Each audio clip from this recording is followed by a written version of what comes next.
Now, the first comment that really caught my eye in your book was that arousing a fear of fascism serves the interests of the powerful.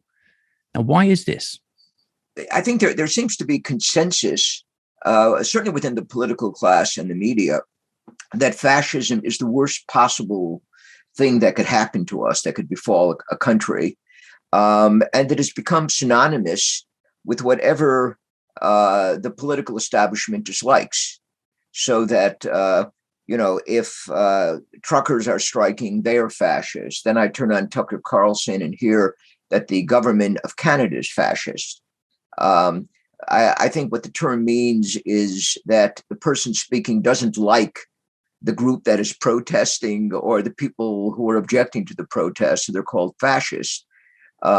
It's simply a sort of like the ultimate disparagement or term of disparagement, which perhaps has been at least partly replaced by the term racist or white supremacist in the United States, but they are the same.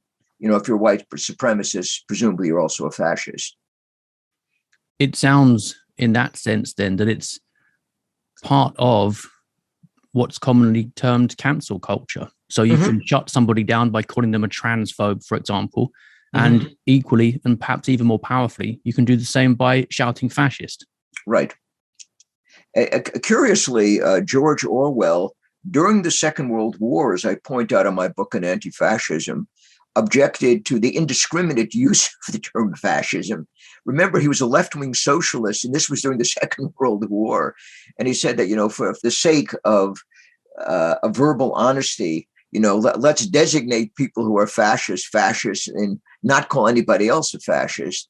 I think his warning went unheeded. And that term is now more indiscriminately, the F word is more indiscriminately used now than it was in 1943. Verbal honesty is a nice phrase. We'll get into more of that later on. I think it's absolutely key. There's a slipperiness to these terms that shows the subversive way in which they're used.